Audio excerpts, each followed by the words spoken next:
हेमदी, मैं जानती हूँ ये पेंटिंग आपने बनाई है। आप मुझे भी कागज पे ऐसे रंग भरना सिखाइए ना। कुछ रंग सिर्फ दिल से भरे जाते हैं पर। मुझे माफ कर दीजिए, मुझे कुछ चीजें समझनी चाहिए थी। क्या बात कर रही हो? किस बात की माफी? एक औरत होते हुए मैंने दूसरी औरत के लिए गलत बातें कही। 2 दिन बाद ठीक वैसा ही होगा जैसा तुम चाहते हो। इसका मतलब मेरा शक बिल्कुल सही निकला। लॉयर साहब तक आनंदो बाबू का लेटर हेड किसी और ने नहीं, पारिन बाबू ने पहुंचा। आपकी माँ कहाँ है? वो बहुत दूर निकल चुकी हैं कमला। इसका मतलब वो अब इस दुनिया में नहीं है? नहीं कमला, मैं ही उनकी दुनिया में नहीं हूँ। ज्ञान की बातें समझने के लिए दिमाग का होना बहुत जरूरी है, समझे जोगिन बाबू? आप चिंता मत कीजिए, बस मुझ पर भरोसा रखिए। मैं जो कर रही हूँ उसका परिणाम अच्छा ही निकलेगा, आप देखना। ठीक है, तुम्हें इतना विश्वास है तो आज बॉडी कुछ नया ही पेंट करेगी। हाँ, शायद हेमदी आज कुछ नया पेंट करने वाली है, क्योंकि मैंने स्टोर रूम से उन्हें रंगों की टोकरी अपने कमरे में ले जाते हुए देखा था। परी, ये तो बहुत अच्छी बात सुनाई तुमने। इसका मतलब ये है कि बॉडी ने रोमेश की यादों से बाहर निकलने की शुरुआत कर दी है। थैंक यू परी, thank you so much.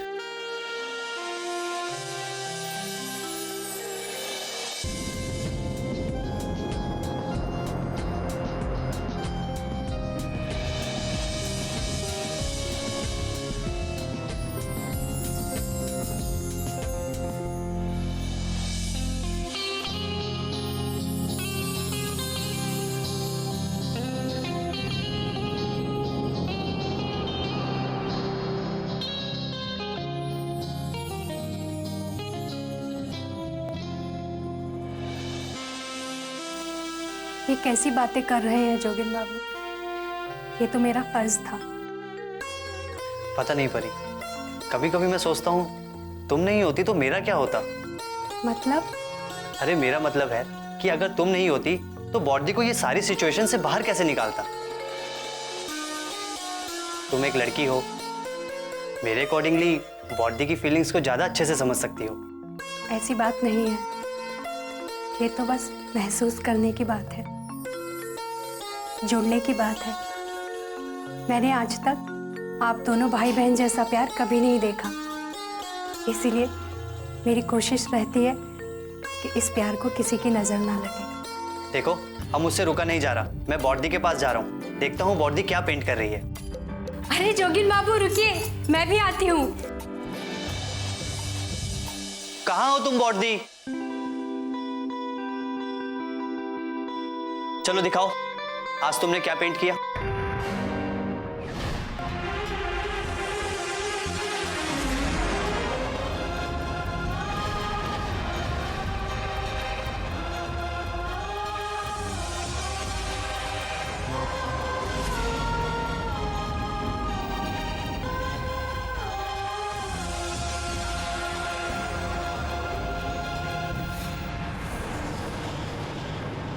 Body, ये सब क्या है?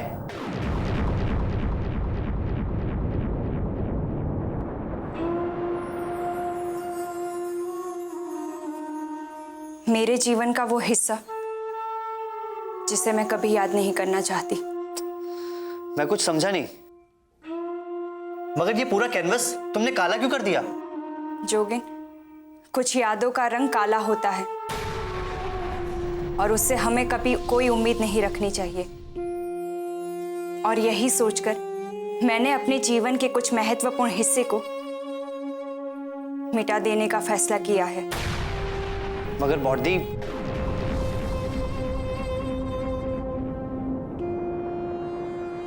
तुम्हें परेशान होने की कोई जरूरत नहीं है जोगिन, मैं बिल्कुल ठीक हूं। आज जब परी मेरे सामने ये पेंटिंग लेकर आई थी तब मैं इनके बीच में खुद को फंसा हुआ महसूस कर रही थी। इनमें लगे हर एक रंग मुझे घूर रहे थे और मुझे चीख चीख कर कह रहे थे कि मैं कभी भी इनके पकड़ में से बाहर नहीं आ पाऊंगी। मगर मैंने हार नहीं मानी जोगिन, और आज इनको भी मैंने हरा दिया। ये तुम क्या कह रही हो बॉडी? जोगिन, मैंने डिसाइड किया है, मैं तब तक रंग को हाथ नहीं लगाऊंगी जब तक कि मैं खुद को माफ नहीं कर देती। हेमदी, माफी किस बात की? परी, कभी कभी जीवन में हम ऐसे फैसले कर लेते हैं जिनकी वजह से हम खुद को कभी माफ नहीं कर पाते। और ऐसी ही एक गलती मुझसे हुई थी जो मैं रमेश से प्रेम कर बैठी थी। ये टोकरी और अंगूठी कोमला जी को देने देंगे? हम जानते हैं कि महेश हमसे कुछ भी नहीं लेगा, मगर महेश के पिता ने ये अंगूठी देते समय हमसे ये कहा था कि ये उनके पुरखों की निशानी है।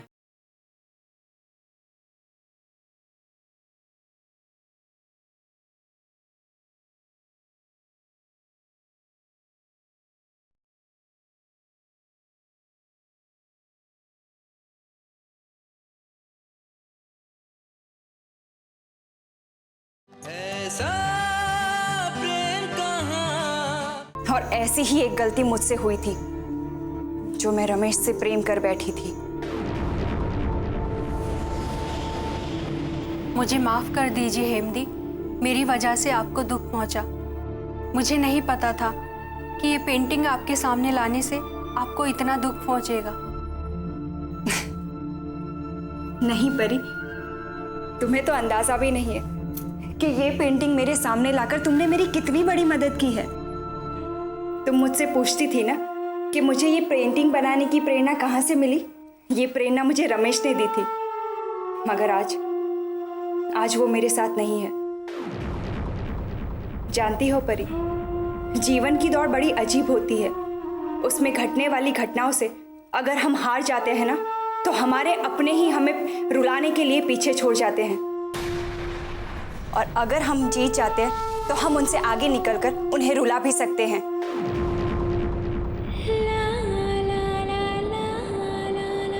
परी, आज तुम्हारी वजह से मैं रमेश की यादों से बाहर निकल पाई। Thank you so much, thank you so much. हमें बड़ा अरमान था कि जब महेश की शादी होगी तो हम उसकी बारात के आगे नाचते झूमते अपनी बहू को लेने जाएंगे, मगर हमारे बेटे की जिद ने हमसे ये मौका भी छीन लिया। महेश ने तो हमें ही अपनी शादी में नहीं बुलाया। देवी जी, आप अपना दिल क्यों छोटा करती हैं? खुशियों के ऐसे हजार मौके आएंगे, तब आप अपने दिल के अरमान पूरे कर लेना। तुम सही कहते हो उमाकांत।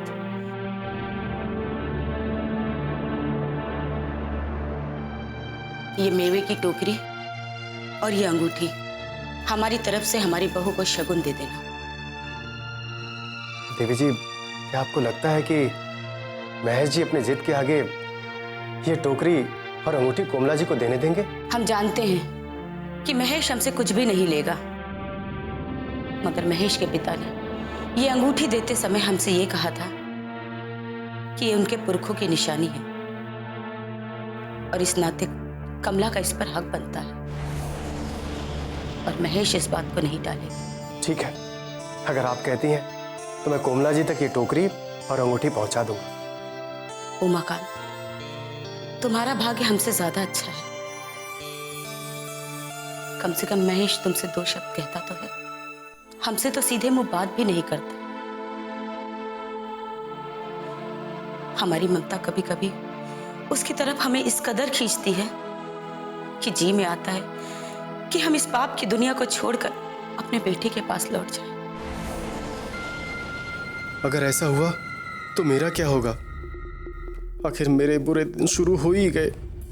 एक तरफ वहां चेम्बर बंद हो गया, और अब ये भी काम छोड़कर भागना चाह रही हैं। मगर क्या करें, रंगराज जी के हम पर बहुत एहसान है, हम उन्हें बीच राह में नहीं छोड़ सकते। रंगराज जी के जेल जाने के बाद से हमने दिन रात एक करके उनकी ये सोने की लंका संभाल के रखी। बस रंगराज जी एक बार जेल से बाहर आ जाए, फिर हम ये कोशिश करेंगे कि अपने बेटे और बहू को कैसे मनाकर घर ले आए और अपना परिवार एक करें। देवी जी, सही समय आने पर सब कुछ ठीक हो जाएगा। आप बिल्कुल चिंता मत कीजिए, मैं कोमला जी तक ये टोकरी और अंगूठी पहुंचा देता हूँ।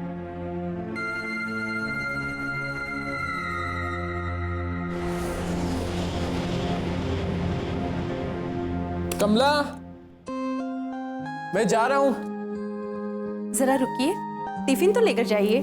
टिफिन क्या है इसमें? आप खुद ही खोलकर देख लीजिए। नहीं कमला, अभी बिल्कुल टाइम नहीं है। I am getting really late.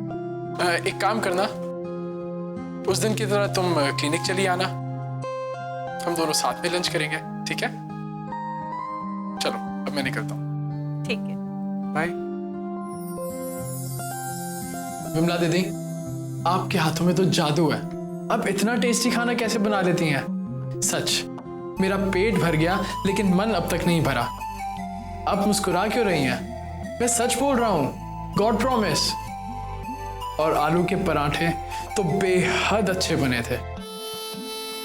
ये टिफिन आप नहीं लेके आई थी क्या? नहीं, ये मैं नहीं लाई थी। फिर कौन लेके आया था? जिसकी खाने की आप तारीफ पे तारीफ किए जा रहे हैं, वो तो मेरे हाथों का जादू नहीं, वो इनके हाथों का जादू है। सच कमला, आज तो तुमने कमाल का खाना बनाया था। Everything was just like wow. और मुझे भूख भी बहुत जोरों की लगी थी, पता है? जानती थी अगर आज मैं खाना नहीं लाती तो आप भूखे रह जाते। वो कैसे? सुशीला ने बताया था कि आपको बाहर का खाना बिल्कुल पसंद नहीं है।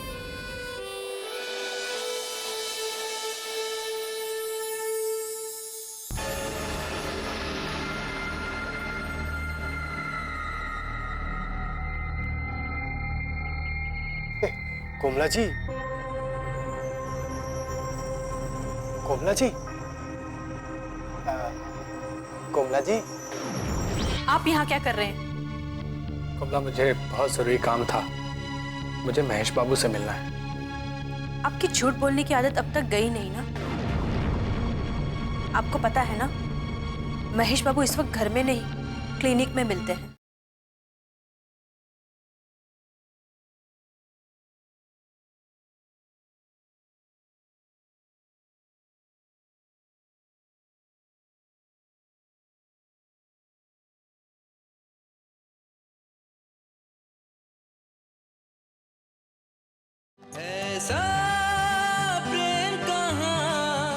कोमला जी,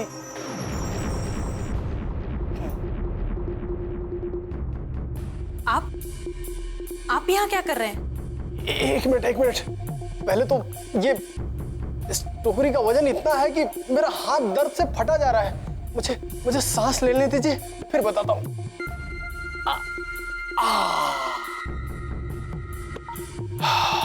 हाँ, अब पूछिए।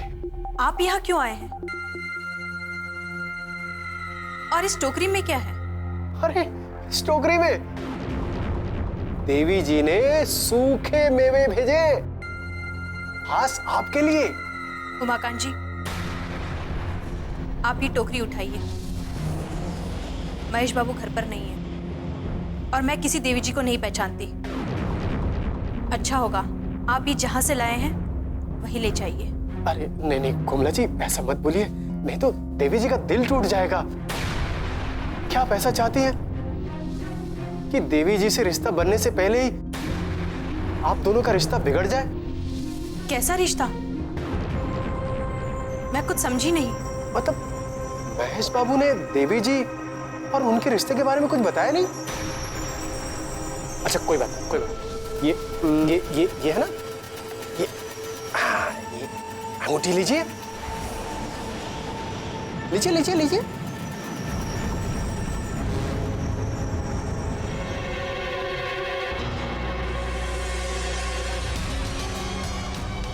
इसको पहनिए और पहनकर महेश बाबू के सामने जाइए।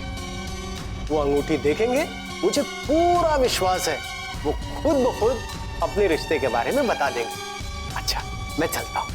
उमाकांत जी, एक मिनट। मुझे लगता है आप सब कुछ जानते हैं। अच्छा होगा अगर आप ही बता दें। आखिर बात क्या है? देखिए, मेरी बात को समझने की कोशिश कीजिए। मैं ठहरा बाहर का आदमी, अगर मैं कुछ भी बोलूंगा ना तो मेरा बोलना गलत हो जाएगा। आप क्या कह रहे हैं मुझे कुछ समझ में नहीं आ रहा है। और देवी जी से महेश बाबू का क्या रिश्ता है? अब आप इतना पूछ रही हैं तो मुझे बताना ही पड़ेगा।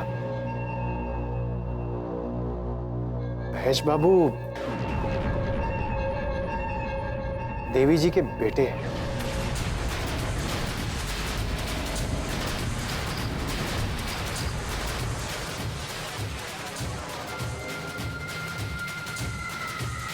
क्या? ठीक है डॉक्टर, मैं कर दूंगा, don't worry. Okay, bye. Doctor साहब, आज जितने भी मरीज दिखाने आने वाले थे सब आ चुके हैं। विमला दीदी, आप एक बार लिस्ट फिर से चेक कर दीजिए, कहीं कोई रह तो नहीं गया? नहीं डॉक्टर साहब, कोई नहीं बचा है। मैंने लिस्ट अच्छी तरह से चेक कर ली है।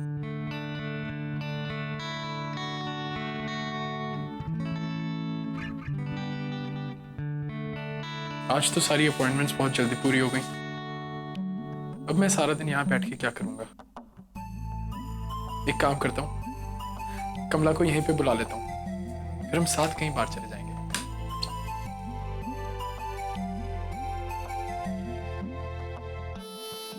नहीं, मैं उसे यहां नहीं बुलाता हूं, बल्कि घर जाकर उसे सरप्राइज देता हूं। ये ठीक रहेगा। महेश बाबू देवी जी के बेटे हैं? ये कैसे हो सकता है? जरूर उमाकांत जी मेरे साथ कोई चाल चल रहे देवी जी के साथ मिलकर, मगर उनको मुझसे क्या फायदा हो सकता है?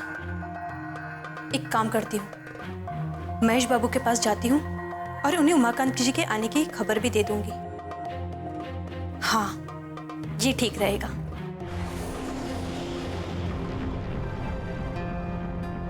कमला, क्या मैं अंदर आ सकता हूँ?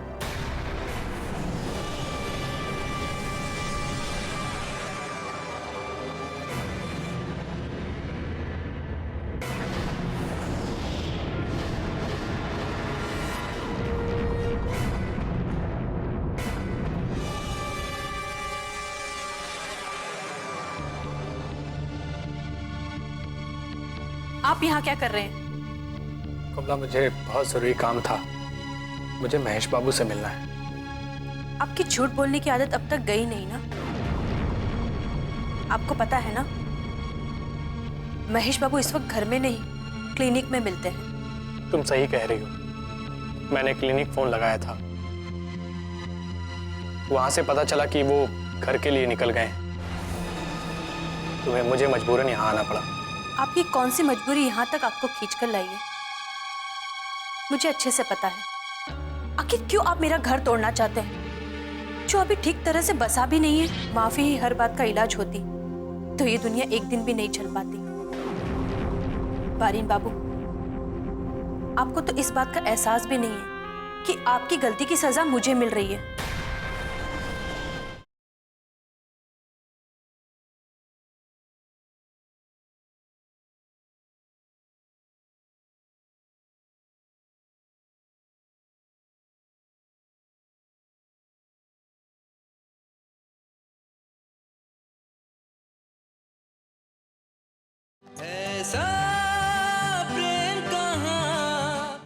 कमला, कैसी बातें कर रही हो?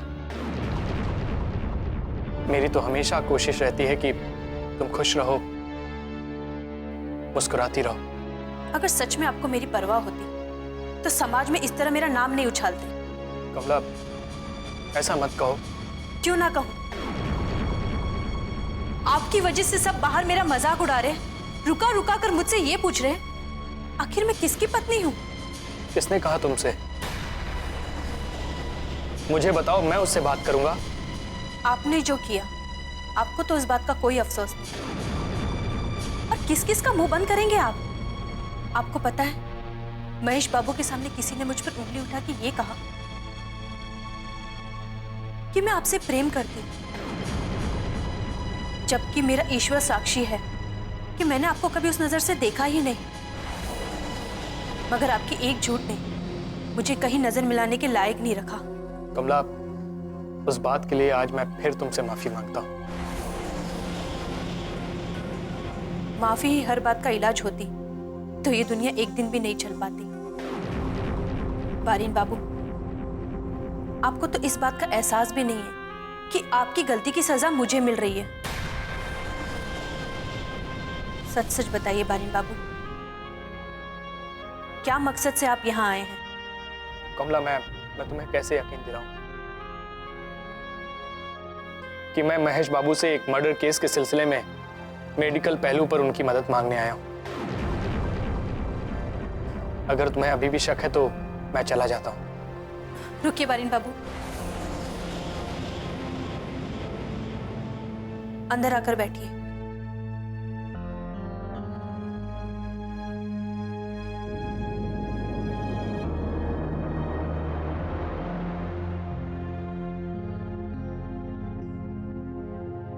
मेरा यकीन करो कमला, मैं तुम्हें कभी भी किसी भी तरह से नुकसान पहुंचाने के बारे में सोच भी नहीं सकता। आखिर आपको मेरी इतनी चिंता क्यों लगी रहती है?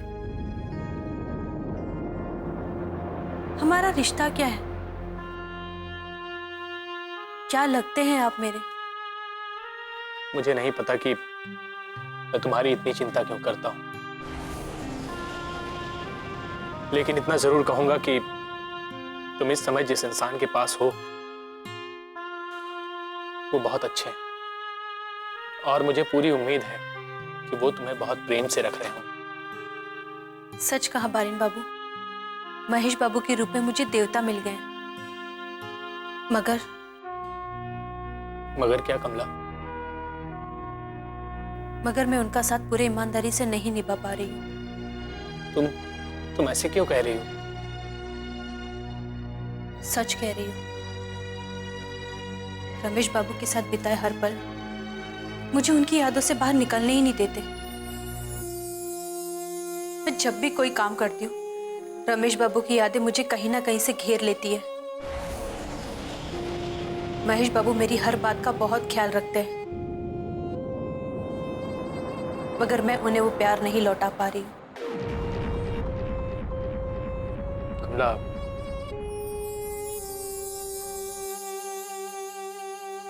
कमला, थोड़ा वक्त दो अपने आप को, सब ठीक हो जाएगा। बारिन बाबू, कभी कभी मुझे ये लगता है रमेश बाबू की मौत की जिम्मेदार कोई और नहीं, मैं ही हूं।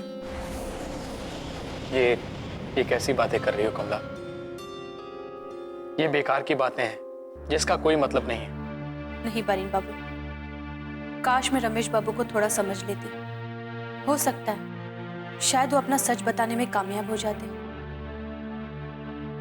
और आगे इतनी बात ही नहीं जाती। इसमें तुम्हारी कोई गलती नहीं है। कैसे गलती नहीं है? मैं रमेश बाबू को अपना पति मानती रही, उन्हें अपने करीब लाने के लिए कई कस्में दी, कुछ ना कुछ कहती रही। आज मुझे समझ में आ रहा है कि उन पर क्या बीती होगी। हाँ, वो कभी कभी परेशान हो जाया करता था। एक तरफ तुम्हारी जिम्मेदारी और दूसरी तरफ हेम और उसके परिवार के प्रेम का दबाव। कमला, रमेश बुरा इंसान नहीं था, उसे परिस्थितियों ने ऐसा बना दिया था, लेकिन वो आखिरी दम तक हिम्मत नहीं हारा। वो कहते हैं ना कि जो किस्मत में लिखा है उसे कोई टाल नहीं सकता। रमेश बाबू, मुझे माफ कर दीजिए, मैं आपको समझ नहीं पाई। आपकी मौत की जिम्मेदार मैं ही हूं। आज तो रंगराज जी को छुड़ाने के लिए अगर मुझे अपनी जान की बाजी भी लगानी पड़ी ना तो मैं पीछे नहीं हटूंगा। हाँ उमाकांत, आज कोई भी चूक हम बर्दाश्त नहीं करेंगे, क्योंकि जीवन में मिले कुछ मौकों की वजह से या तो बहुत कुछ मिल जाता है या सब कुछ छिन जाता है, कभी कभी सांसें। तुम कौन होते हो हमारे परिवार के बारे में जानने वाले?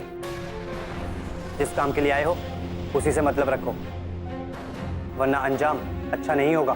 देखो जोगिन, तुम्हारा गुस्सा जायज है।